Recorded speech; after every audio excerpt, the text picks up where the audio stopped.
Please welcome to the stage Director of Product Security at Slack, Larkin Ryder.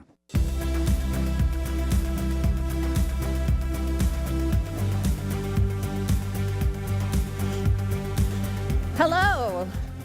Thank you for being with me here today. We're going to be talking about balancing agility and security in Slack. Before we get started, there's a little bit of housekeeping to do. For those of you who've been here a while, you know we're using slido.com to take your questions. We'll have Q&A at the end of the session. If we can't get to everything, we will answer your questions in the app. Go to slido.com, select the Slack event, and then, of course, you're in the opportunity track here. Feel free to submit your questions soon. All right, so there's a reminder on every slide at the bottom, so you'll see that just to keep you on track. Let's dive right in. All right, so you've probably heard a lot today about agility, and we're going to focus a little more on the security side of things here. We will talk through the security building blocks that we give you at Slack. We'll talk first about why it's hard to find a balance between agility and security. Then we'll talk through some of the building blocks that we provide you in Slack to help you find that balance. We'll show you some of these important features in action with a few quick demos. And then we're going to have one of our customers from Oracle here on stage to join me. We're going to have a discussion about how they have done a terrific job finding agility and security with these features in their organization. My name is Larkin Ryder. I've been at Slack almost 3 years. I am currently the Director of Product Security there. My team, some of whom are with me here today, are responsible for ensuring all features and infrastructure in place at Slack are protecting customer data. All right, so why do customers think there's a trade-off that they have to make between security and agility? Well, let me ask you this. How many of you are in organizations right now where you have been asked to focus on being more agile and moving with more speed? Right? It seems like most of you are in that position. And for those of you who are, how many of you have found that security requirements sometimes place a demand on your organization that make agility hard? Yeah, so almost everyone, right? So we all feel like we're in this position of making that trade-off. It's tough. Well, let's think through some of those security demands, maybe part of the problem. Data transparency, right? We have a lot of very sensitive data we're operating with. We need to share that sensitive data broadly for faster and better decision-making. That's tough. We are working with dynamic teams. Your teams are forming for collaborating on specific projects and then reforming. They're operating across charters and organizational boundaries. They're using different sets of tools. That all adds to the complexity of that data transparency problem. Plus, these teams are working from remote and global locations. So you're supporting people who are on more or less secure networks, people who are operating on trusted or untrusted devices. And then, of course, you're doing all of this not just with the tools you bring to the table, but with tools and storage locations that are provided to you by third parties, not in your control. And of course, all of this is happening not just with your team, but with external teams as well. These people may be operating with a totally different set of controls that you're operating with, but they're important to you. These are your vendors, they're your partners, and they're your customers. So, as an IT professional, as a security person, you're like, your stomach's getting tight right now, right? You're thinking about all this risk and how you're possibly going to be able to manage it, and your shoulders are getting tense and you're thinking it's time to schedule another massage. Okay, but we're here to help deal with those challenges. I believe it is a false trade-off between agility and security. I believe you can go fast while staying secure. Agility and security within your organization are possible, but that balance does place additional demands on your IT organization. Slack is here to help you with that. I want to help you get comfortable about what Slack can do to help you as an IT person, as an administrator, as a security professional, to have control and stay secure while being agile. So let's dive into how that will work. So as you know, Slack is on a mission to make our customer lives simpler, more pleasant, and more productive. Well, for Slack's security team, we extend that charter. We have an additional mission, and that is to make our customers' working lives more secure. We do that by building security into Slack. We give you, as an IT admin and a security professional, the building blocks you need for visibility and control within your organization to address the challenges of working with sensitive data across remote locations with external collaborators. We're going to talk in a little bit more detail about those building blocks and how they support that mission without compromising agility. So, drilling into all of these building blocks would be overwhelming. This slide doesn't even begin to represent everything that we have available. This is just going to give you a bit of a taste.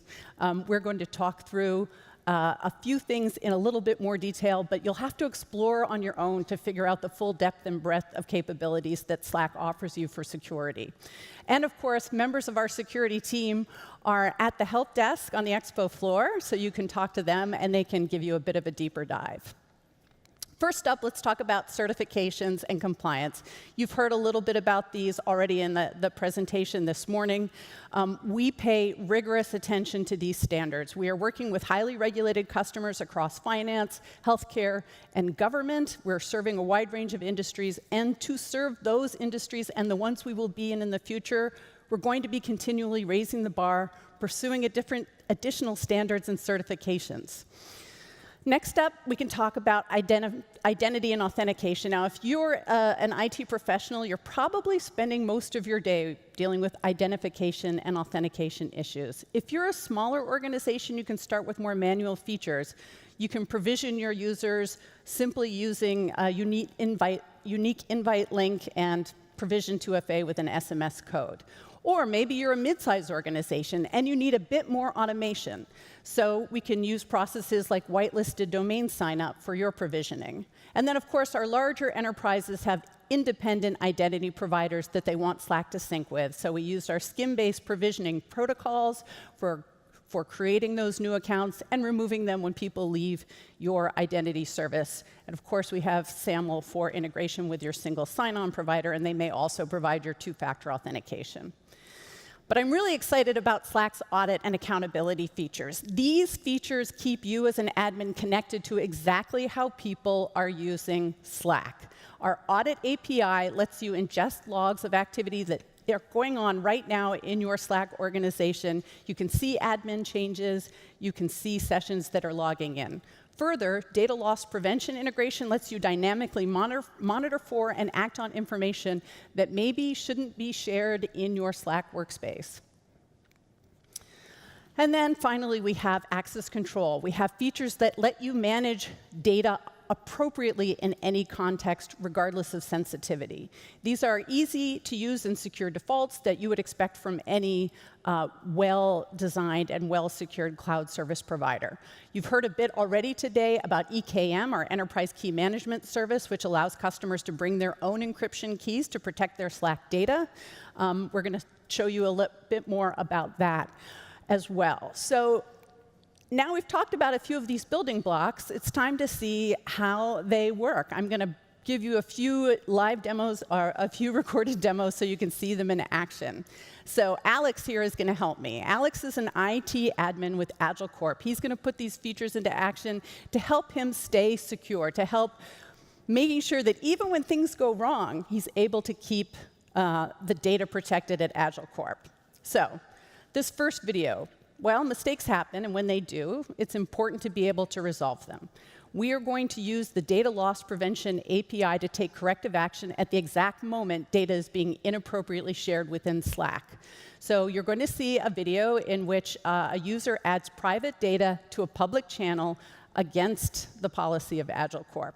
The DLP integration is going to act immediately to detect that information has been added, to remove it, to present a helpful error message to the user, and get back to work with a little redirection for that user into a channel with someone who can help them solve their problem the right way. Can we play that video? All right. So you see here, Sally has gone ahead and put a social security number into this message, and now she's adding the email address as well for that user. Yikes. But as soon as she posts it, the information's immediately removed and deleted from Slack, and instead she sees this error message in its place telling her that what she did is not permitted. Now she's got a helpful DM from her operations team, and her buddies Matt and Alex are going to explain to her in more detail exactly what happened, the policy problem that her her post represented and what she can do to solve the problem the right way. She can start out right away asking questions and get herself back on track. All right. Now, mistakes happen. We have ways of dealing with those, obviously, but sometimes we're working against not just a mistake, but actually a more intentional adversary. In this next scenario, Alex's threat intel team has informed him that a competitor is looking to acquire, through surreptitious means, information about a merger that AgileCorp is working on. Rather than take any chances at all, Alex has decided that he's going to remove the visibility of that information by using the features of the EKM solution. He's going to specifically identify the channel and the messages that are considered at risk to this competitor, revoke the keys for that information, and make sure that it's not visible. He doesn't have to revoke access to the entire Slack instance, just the particular messages for the particular period in time that they're discussed that are sensitive. He wants to make sure that the work at AgileCorp can continue while removing the visibility of those messages. All right, let's go ahead and play that video now. All right, so the first thing that Alex has to do is he has to figure out what the messages are that he's most concerned about. So he's looking at the competitive analysis channel.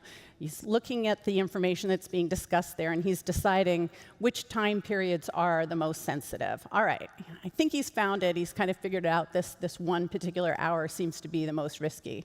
So now he's navigating over to the key policy portion of the KMS service. So this is the AWS Key Management Service. This is owned by AgileCorp. This is their account. They control these key policies, and they decide whether or not to allow or deny access to Slack at any point in time for their message content. So he's found the rule that he's concerned about, and he's changing the effect from allow to deny. All right, great. He thinks he's got it. He's going to go ahead and save those changes. And what we see when we go back to the Slack competitive analysis channel is the impact of having made that change. Now those messages are all unavailable. The preceding messages are available, and people can continue to post new messages into the channel, but for that time period, visibility has been revoked. No one can see that information. Their merger is safe from competitive analysis. Okay, great. Going on. In our final scenario, we're going to talk about how AgileCorp can handle a suspicious login scenario. And this is using both the Audit API and our session management features. Audit API, it's a great ability to see exactly who's doing what in Slack at a point in time. And we can use that feature to audit for remote logins from suspicious locations. So in this particular case, Alex's favorite employee, Sally, appears to have logged in from a faraway place, even though Alex knows she's in the office for today. Knowing that Alex really is working locally, Alex can say, whoops, that looks like a suspicious login. I'm going to take action to revoke access for Sally, just so we can figure out what's going on here. All right, let's play this next video. All right, so you can see Alex is going about his normal day in the security incidents channel, where he spends all his time helping his users get their work done. But in just a second here, we're going to see security bot is going to pop up an alert. There it is. And that alert is telling him a bit of data about what user and account is doing something suspicious, and he sees a specific IP address for that login.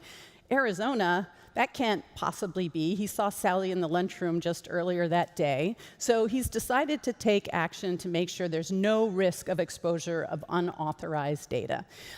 He's going to put eyes on the alert so that the rest of his team knows he's got the ball. And then he's going to go over to his admin view here, and he's going to look at the list of users in the company to find Sally's identity. It's going to be a pretty quick search. Not too many people in the organization. There's Sally right there. And the action menu over there to the right allows him to immediately wipe all the remote sessions. We see that Sally's phone immediately responds and is logged out. Locally cached data is removed at that point. And Sally will have to log back in, change her password. Will not be able to log back in until Alex helps her change her password and enable 2FA, right? OK.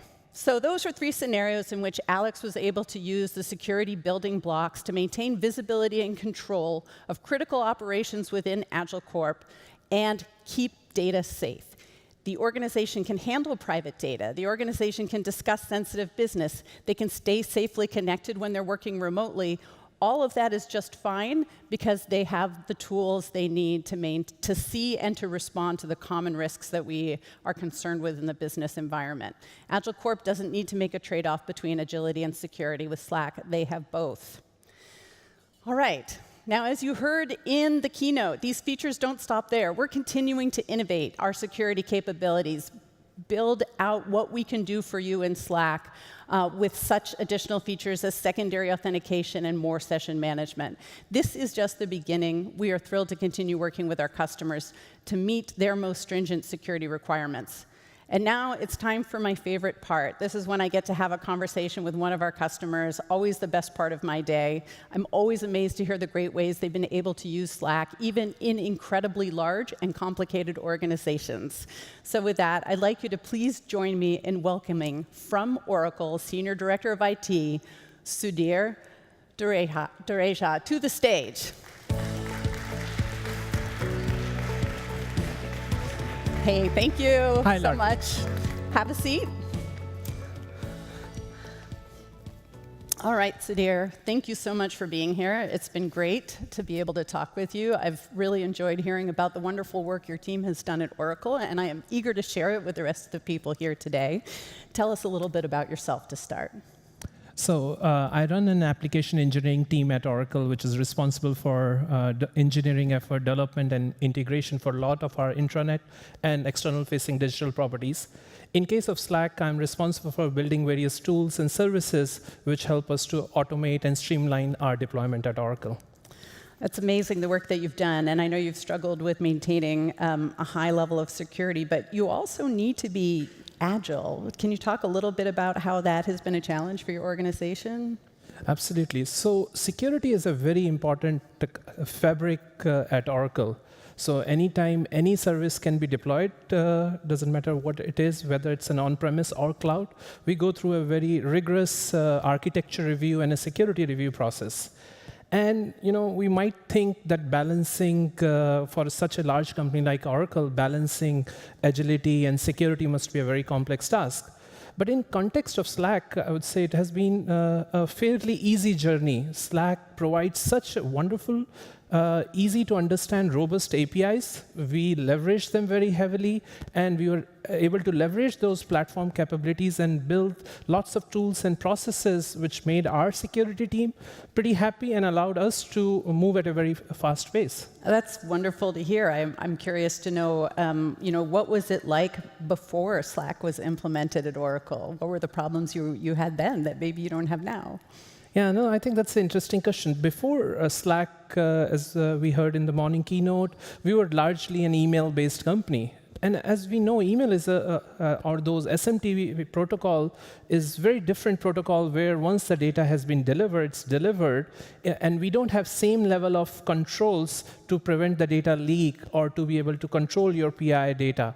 So in that front, I feel that Slack has allowed us to bring agility and security together for our data. I often share with people the old adage about, you can be nervous about putting all your eggs in one basket, but if you have amazing visibility and control of that basket, it can be just the right thing to improve your security posture.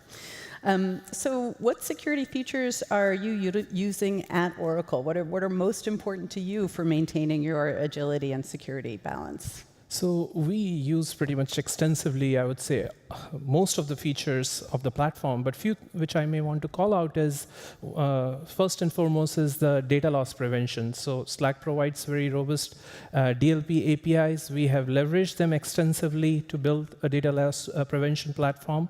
Mm-hmm. We leverage audit log APIs to be able to know who is doing when, what, why, in case of forensic investigations. Mm-hmm. We also leverage e-discovery APIs, where we have built an e-discovery platform to be able to retrieve the data as needed, either during a forensic investigation or during some litigation for e-discovery needs.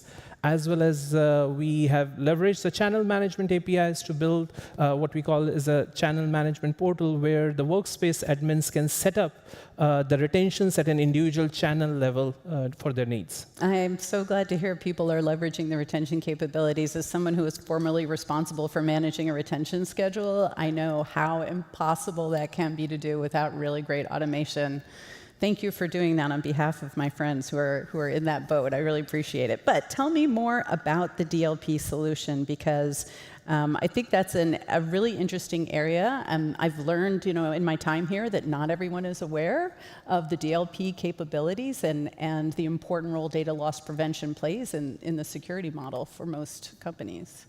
That's very true, and I think as we heard, Oracle has a very large deployment with multiple million messages or conversations flowing within a day, and data leak is the biggest concern of any IT professional.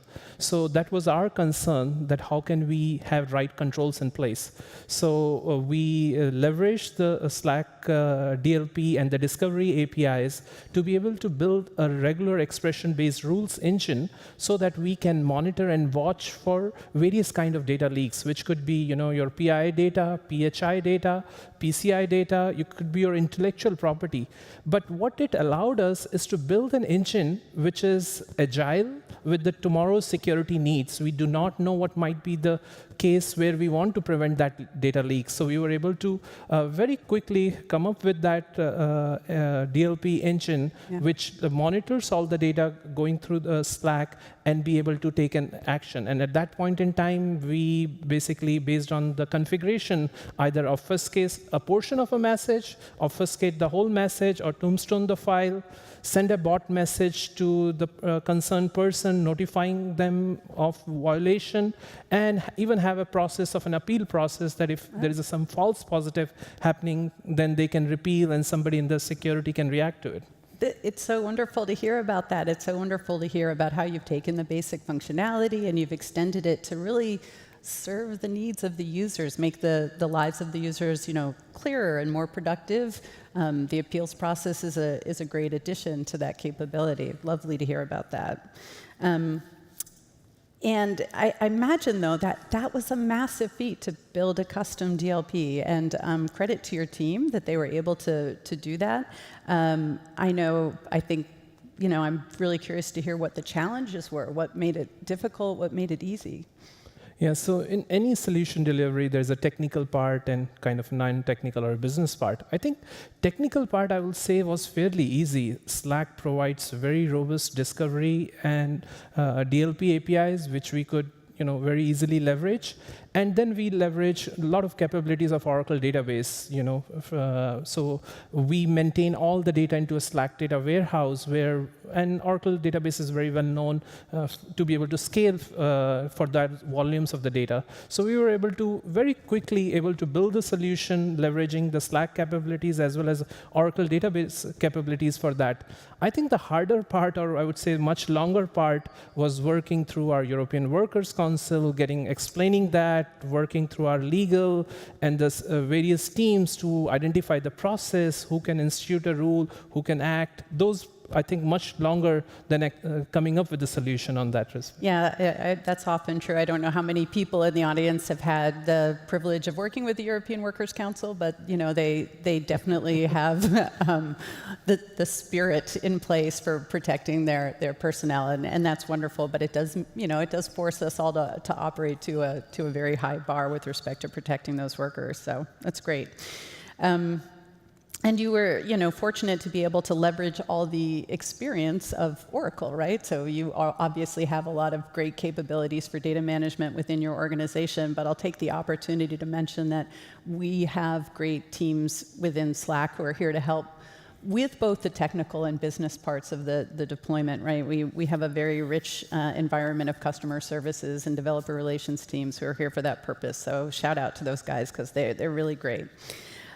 So do you feel like your security team is a lot more confident in their ability to manage the information that gets shared? Sometimes I feel like having a solution like DLP, it really takes the shackles off for the user base. Yeah, no, I think from a security perspective, you always think of controls and auditability. A solution like DLP gives the security team that peace of mind that there is an appropriate monitoring, detection, and action capabilities to prevent any kind of a data leak. And then with the auditability or those capabilities, gives that peace of mind that if something unforeseen happens, there is an ability to react to it very quickly, an ability to do necessary forensic investigation. Yeah, very good. All right, I want to come back to the retention integration, because that's something that's near and dear to my heart, as I indicated earlier. Tell us about how that works. How did you design it? What features are you taking advantage of for retention of information? Yeah. So, in such a large, complex organization like Oracle, our number of channels are, maybe over 120,000.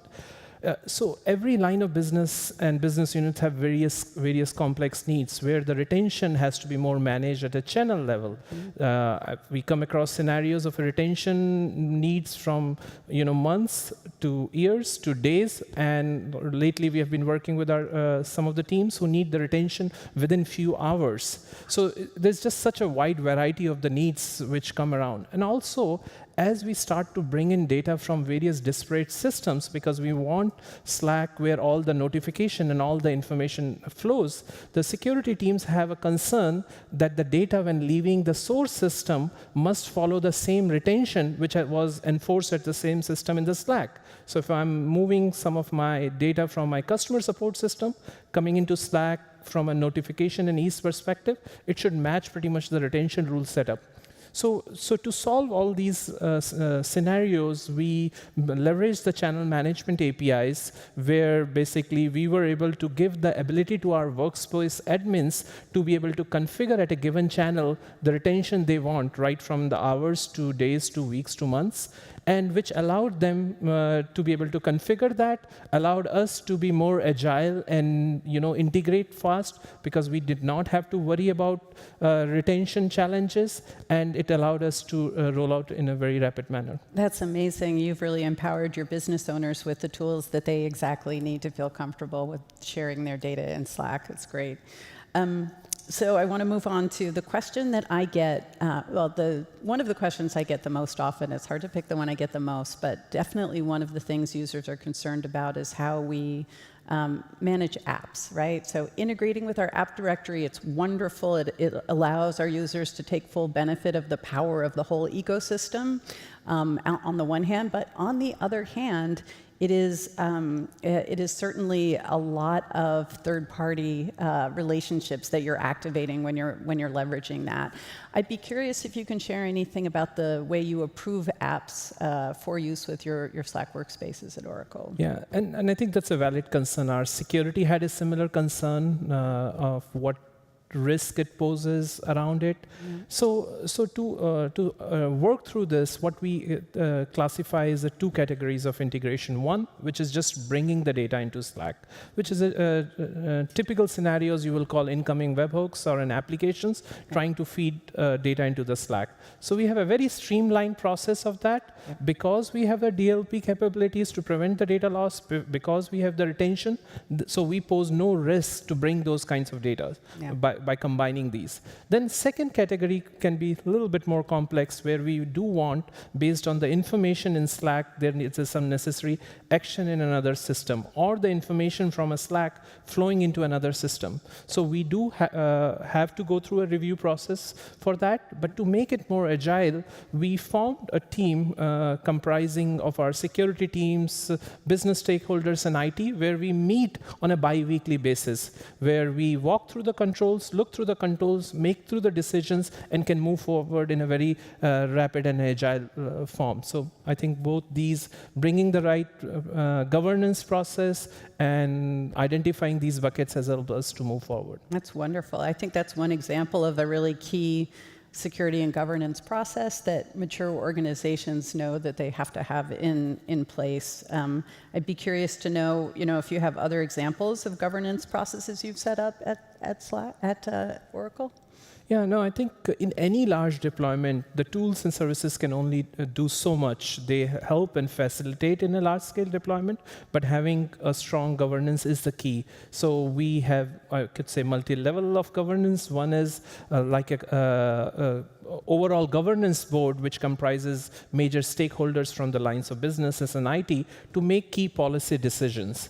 Then second is we have a significant number of workspaces, and we have over 400 workspace admins. So we have a community of those workspace admins with whom we meet on a bi-weekly basis to discuss the best practices and the processes, what can happen or things which can be done better.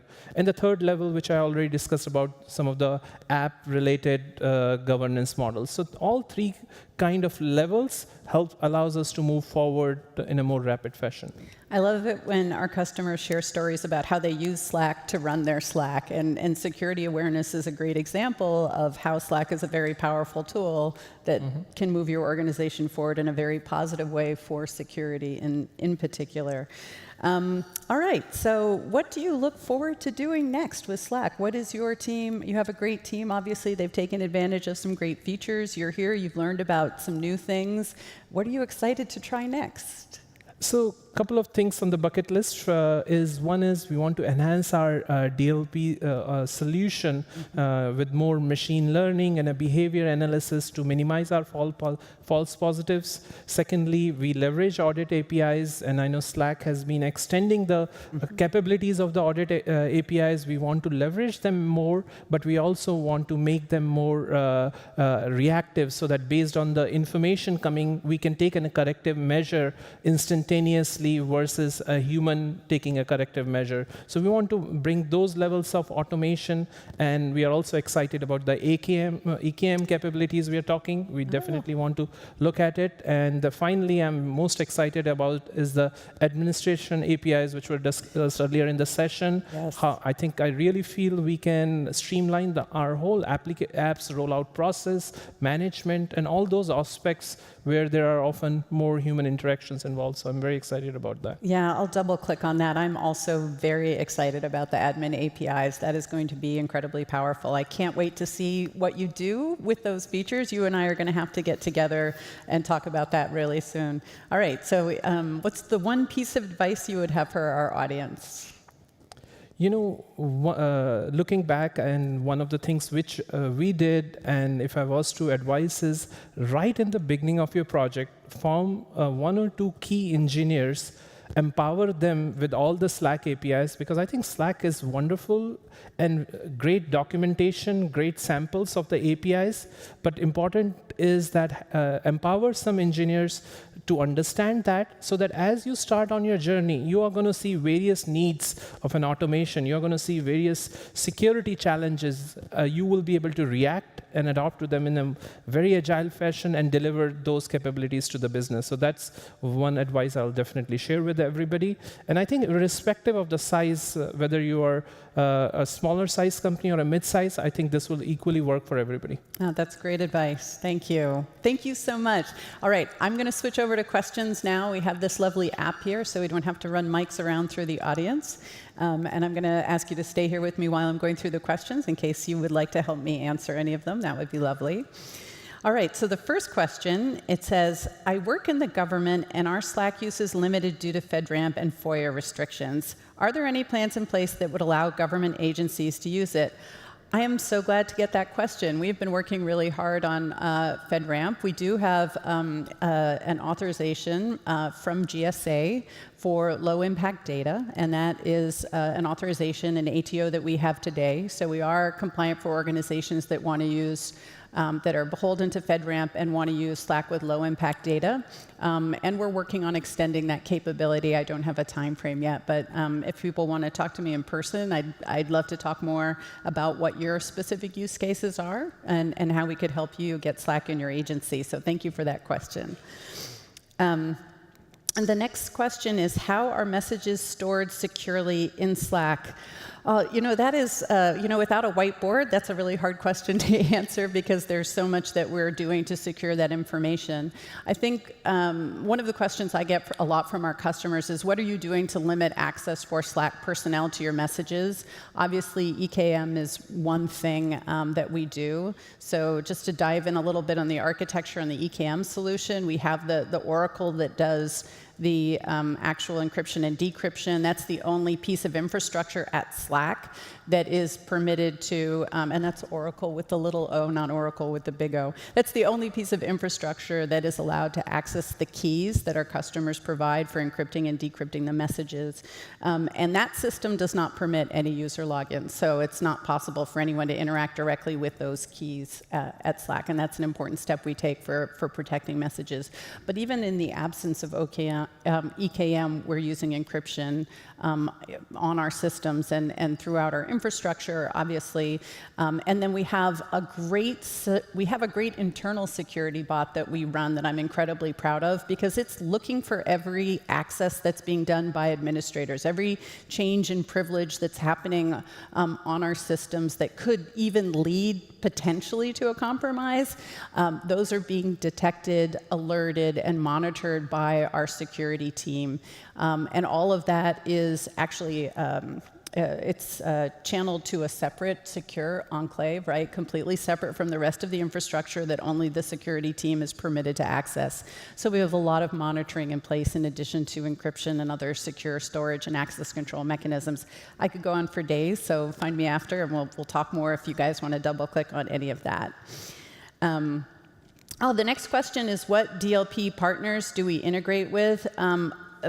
Most of them, people often are using Symantec and DLP and a host of others. Many of them are set up in our Expo Center in the next pier, so I invite you to head over there, and you can talk to some of our help desk people. They can talk about the other DLP partners. But it's a pretty broad list, and we're adding more every day. So if there's a partner in particular that you're interested in, please let us know about it. We'd love to hear more about what your needs are. What upcoming security feature are you most excited about? We talked already about the admin APIs. Similarly, I'm very excited about the features Matt was just talking about on making it easier for people to manage the app directory. So understanding, that expansion of risks that happens when you engage the full ecosystem. All right, wow, look at the time. I could keep answering your questions all day. That's great. I think we have to end there, so I'm just going to say, Sudhir, thank you so much for being here. I really appreciate it. Thank you for having me. All right, I'm going to wrap up really quickly here. We have built some great security building blocks into Slack, so you don't have to trade off for agility. Obviously, we're committed to innovating and continuing that great work, and we know that your governance needs are going to be different. Please double-click on our documentation, understand these security features, let us work with you. We're so here to help, and we only want to hear more about what your needs are so we can continue to make sure we're building the right things for you as we move forward. I hope you enjoyed this session. Please visit our security help desk if you have a chance. Check out slack.com/security, slack.com/EKM. And if you want to talk to me, I'll be wandering around. If you're here after lunch, you can learn about managing Slack from 10 to 10,000 Part 2. Thank you.